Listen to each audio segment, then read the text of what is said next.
Hello, and thank you for joining us. I'm Deborah McGrath, Principal Product Marketing Engineer with ServiceNow, and I'll be hosting the webinar, during which we'll introduce our new Enterprise Architecture Workspace. And I'm joined today by Greg Sand, who's an advisory solution consultant with ServiceNow and an SPM and APM specialist.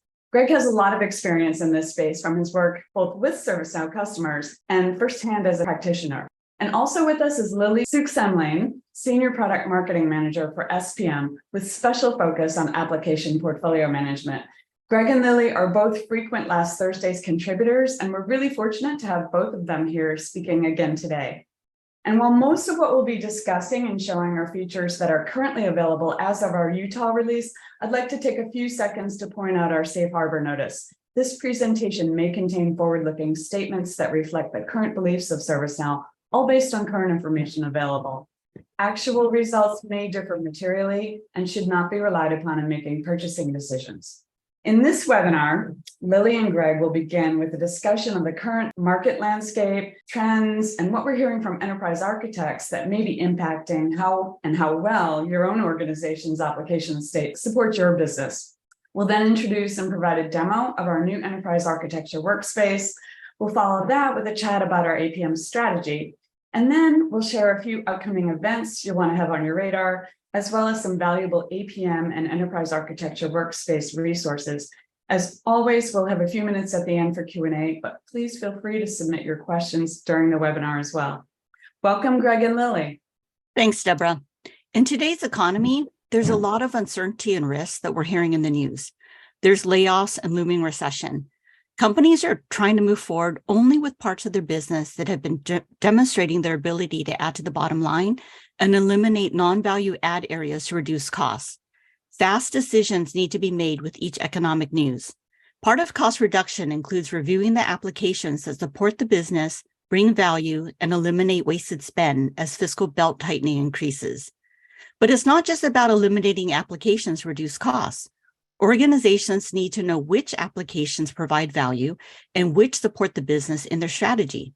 But it's difficult because there are multiple systems of record and misalignment with the business on which applications to keep, retire, or replace.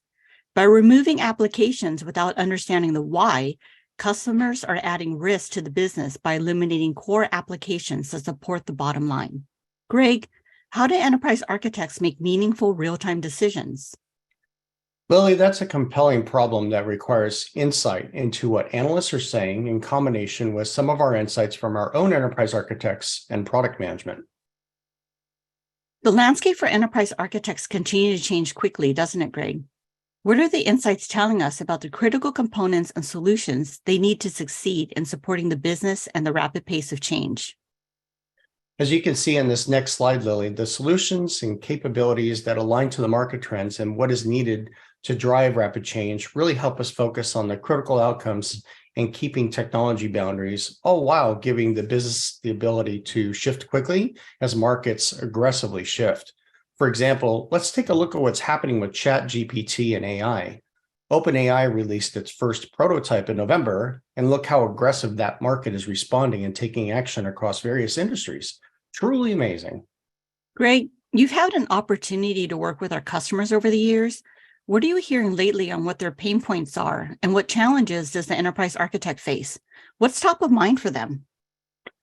Those are great questions, Lily, and it's interesting you should ask that question. In the past 5 weeks, I've met with 8 different customers and their architects and teams, and we're seeing a trend in those conversations.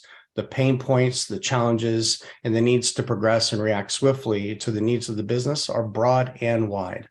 So in this word cloud, you see there's a number of these, and some of them are repeated as they're very common. However, 3 of them really stand out based against the challenges they're currently facing. The center, of course, being application rationalization, where we can definitely leverage application portfolio management to help us transparently with that through the business. And then, of course, reducing technical debt and reducing costs. These are really the 3 that stand out. Yeah, and when I speak to enterprise architects, they ask me how they can make decisions on their technology landscape. How do they know which applications in their environment they need to keep, retire, or replace? Glad you asked, Lily. To make decisions quickly, enterprise architects need a solution that shows relevant data-driven decisions to analyze and act. An application interface that is my home or my go-to that tells me what I need to do, what applications are out of alignment, what decisions I need to make to save the company money, reduce risk, and align with the business. Especially with today's market condition, it's critical that I only have those needed applications to support the business architecture and technological footprint. So I really can save the company money. With that, ServiceNow has released the Enterprise Architecture Workspace, and it's a new interface that allows enterprise architects to make decisions quickly on the application portfolio. So let's take a live view of that application. So with our Enterprise Architecture Workspace, we've released this in our Utah release just very recently, and it's again to really help those enterprise architects with those insights that they need. And that's where we can start our days here with Abel, our enterprise architect. You can see that we are starting with this workspace with those insights that we have available to us. We could see ones around the application portfolio relative to certifications for business applications, things in the business portfolio focusing on those capabilities, maybe some of those orphan business capabilities that we need to maybe take a peek at, but also our technology portfolio. And we can even leverage our capabilities with our asset management system to help us understand things like software models that might be at risk. And we can help to gain more insights from that because of the information that we're receiving from asset management. As we continue our journey here into the workspace, we can see we've got some things that we can need to pay attention to. And some of those that might be a request is around integrations. So with Utah, we did come out with new capabilities around digital interfaces and digital integrations. So this is now expanding those capabilities for enterprise architects to be able to come in and make additional relationships between those CIs and have the ability to do things like roadmap them or report on them or maybe call them draft. And so they have an opportunity to also think about the capabilities from the workflow perspective, where business application owners might be asking for a new request such as this, and it needs to be approved by enterprise architecture before it becomes part of the main system. In addition, we can think about those application certifications that our end users are needing to take. And what is it that we are focused on in here are the certifications on those applications to making sure that the relevant data is correct. So we have a chance to take some peeks at those. And we can see that we're leveraging some assessments in here on this particular product name. And we want them to focus on checking off and certifying business criticality, data classification, et cetera. So you can get further details into some of the things that are being certified through those certifications. And then, of course, it wouldn't be complete without understanding our assessments that we have as well. Leveraging application portfolio management for those insights to help us understand how much value is this providing to the business. And these assessment instances allow questionnaires to get sent out to our assigned application owners or end state business users and understand what are some of the questions that we'd like to ask them. And so, as you can see here as an example, one of those questions is, how is it likely that you would recommend this application to others? This provides additional insights into application owners, technology owners, to help understand the landscape and making sure that we have the right fit for our business applications across the organization. As we continue to scroll further down into our workspace, we're getting an insight more into overview and health of our portfolio. And that's going to be across those applications, capabilities, technical debt, as we can see in here as well. So this allows us to then either filter these if we need to, have some additional filtration that we need to apply to this particular lens.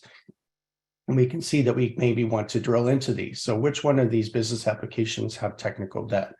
Let me understand, what's the reason for that? Maybe I need to drill into what of the software models that we did see earlier as part of the software models at risk. And these might be some of those contributions that we have.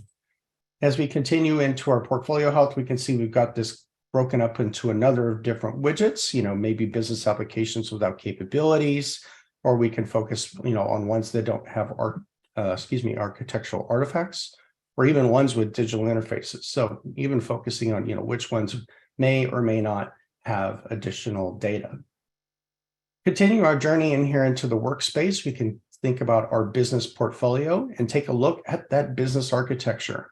And as you can see in here, we're looking at all those different high levels of the hierarchy of the business architecture. And you can see that we've got to have a number of sub capabilities in here as we begin to break down those layers.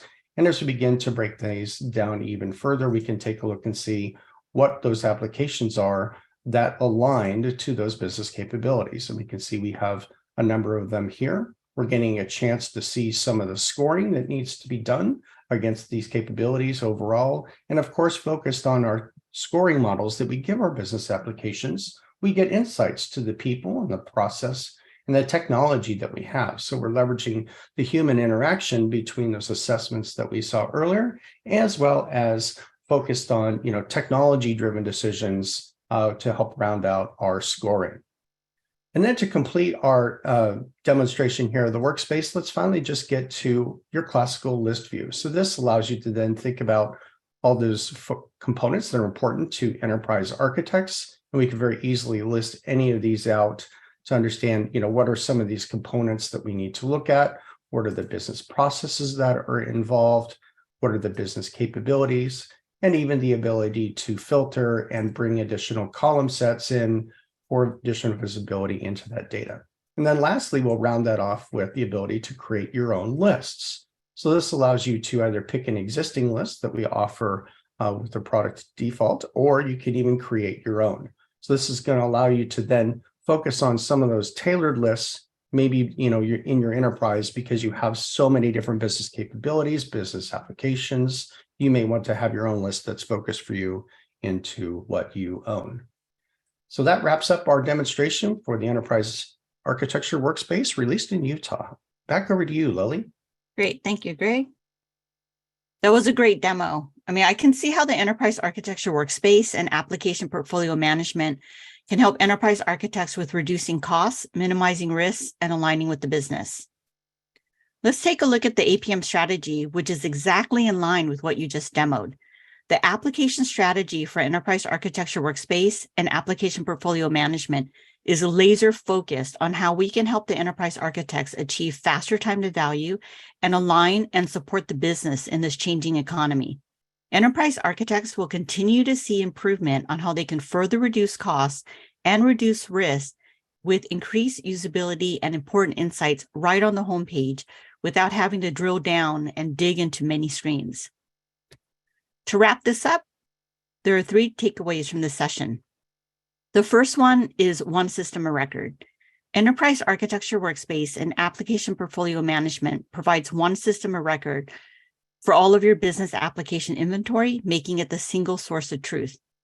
The second is Enterprise Architecture Workspace and Application Portfolio Management helps companies reduce costs by understanding which applications support the business as it pivots during these market strategies and the changes that we're reading in the news. The third is to eliminate risks. By viewing which applications are nearing end of life, customers can make a roadmap and have a game plan on how to address applications before they become a risk to the business. All of this on the Now platform. That was a great demo, Greg, in helping us ensure that the enterprise architects can support the business. Deborah, handing it over to you to go over resources and events. Thanks, Lily, and thanks, Greg, for that great overview and demo of our new EA workspace. What an incredible enhancement this is to our APM solution offerings. So next, as Lily said, we have several resources and events that we'd like to share with you. So we'll begin with how to find Enterprise Architecture Workspace. You can download it from the ServiceNow store at store.servicenow.com. And there you'll also have access to dependencies and licensing details, as well as supporting documentation. And just to mention, EA Workspace is compatible with both our Tokyo and our Utah releases. We also have a few important events to highlight. First, our upcoming Live on ServiceNow events.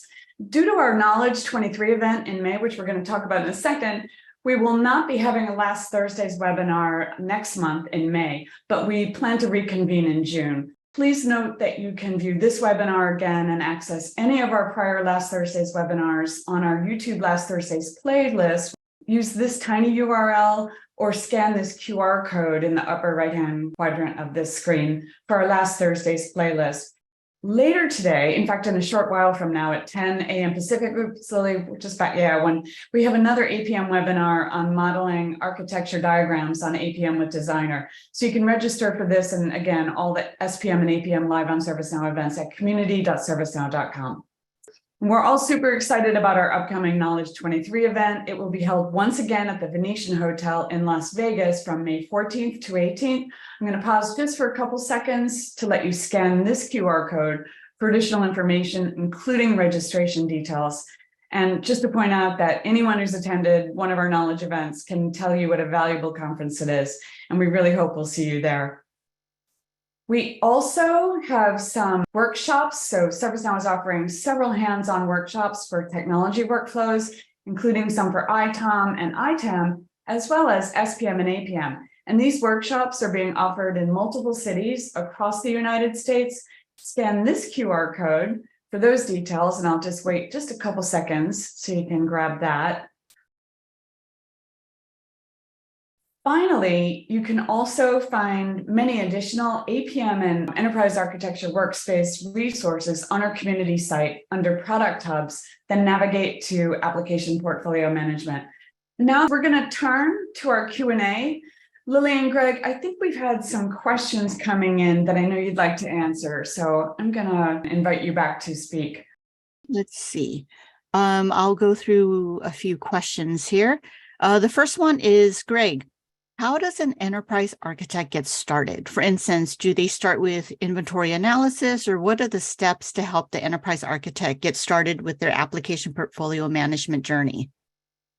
So one of the things that I've had a chance to talk with customers about is that's usually stored somewhere, whether it's another system of record, or maybe it's something they even have spreadsheets. The last company I used to work for, we just literally carried it forward from spreadsheets, but we imported it in. And we immediately began to send out those certifications to make sure we understand what the data is. We took some rough guesses of what those might be, but we identified those application owners. We got some assessments out right out of the gate, and we just did them on just like, CSAT versus functional fit metrics. And that allows us to understand within a matter of weeks, based on our business applications we brought in, we were able to find out how much value they find it to the business to kind of use that as our starting point. All right. Second question. On the topic of reducing costs, what are the keys to keep in mind with application rationalization? So think about the technology stack that's behind that, right? It's always important to understand, for application portfolio management, of course, is going to leverage some analysis to understand what that looks like. But as you begin to understand more what your technology components are on the backside, so thinking about all those application services that you have connected, the backend connected technologies that you can have by automatically discovering those through IT operations management, et cetera, is going to begin to surface up some of those cost components, especially when it comes to asset management.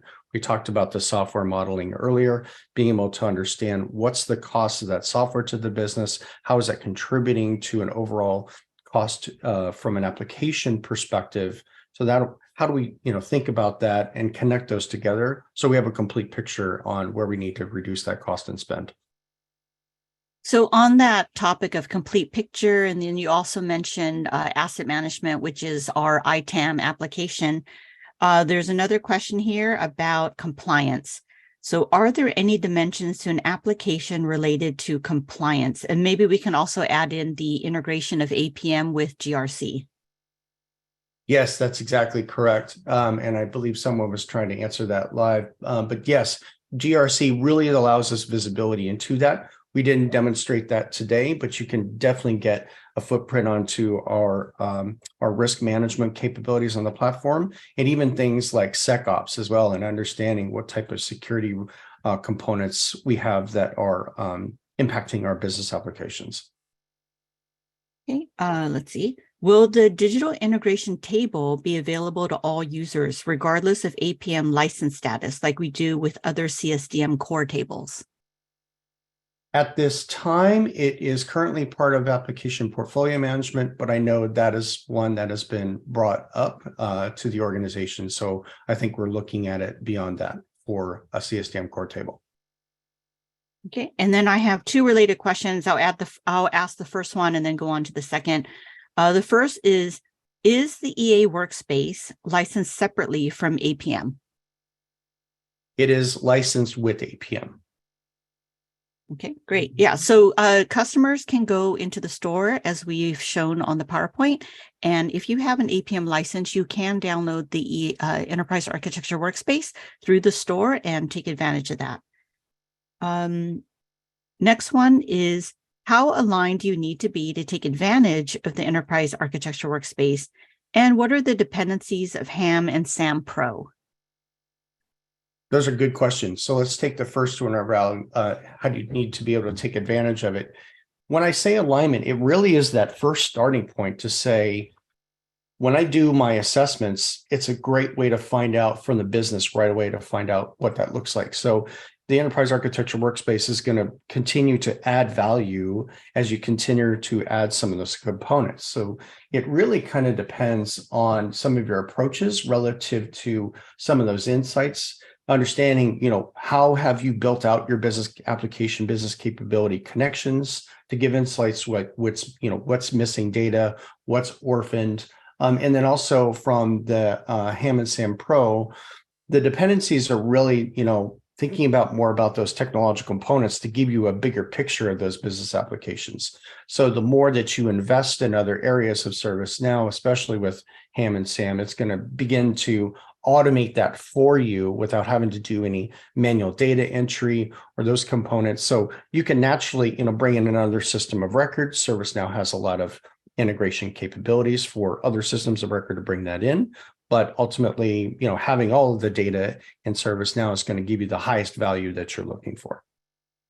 Yep. And then to add on to that question, Greg, I'll say something a little bit is that there are a few videos that we have with Enterprise Architecture Workspace and the CSDM version 4 that was released. You can also find that in our ServiceNow community playlist. But to ask the question in this call, how is the Enterprise Architecture Workspace, Greg, aligned with the CSDM? It's very much aligned, yes. So we, as you mentioned, that video would be a great one to catch up on. And we are absolutely taking into account those digital interfaces and digital integrations with our Common Services Data Model Framework. Right. All right, I'll go through two more. Let's see. Is there an adoption guide for crawl, walk, run for the adoption of Enterprise Architecture Workspace? Yes, there is. There's some best practices that we commonly will publish, and some of those I believe can be found on community. I haven't looked for the APM specific ones, but our product success group absolutely has those and can definitely share those with you. And I believe in another ServiceNow playlist video that we have in our community site, there is a crawl, walk, run maturity guide for our customers for application portfolio management. And the same, I believe, would apply for Enterprise Architecture Workspace. All right, last question. Does ServiceNow have a standard list of application capabilities to share? So typically what we find is the answer is no. And the reason for that is because we want to be able to give you the ability to support your business architecture model you'd like to use. So an example of that is we know that a common one is APQC. That's part of those standards that are out there, but some of those are even broken down into very industry specific areas. So we don't provide them necessarily out of the box, but they're very easily obtainable. And there are ways to be able to break that down into capability, sub-capability, and you can model that for like a quick import if that's something that you want to start with. So you don't have to necessarily hand type every single one of them. There's import capabilities to do that in a couple of different ways. All right, great. Deborah, I think that concludes the questions that I see. If you want to go ahead and wrap up. Thank you very, very much, Greg San and Lily Suxamlian. Really appreciate this presentation and demo today. Much appreciation to John Lim for helping to produce our Last Thursday's webinars. And of course, a huge thank you to our Last Thursday's audience for joining us. We hope to see you again in June, or if not before, at Knowledge. Thanks, everyone.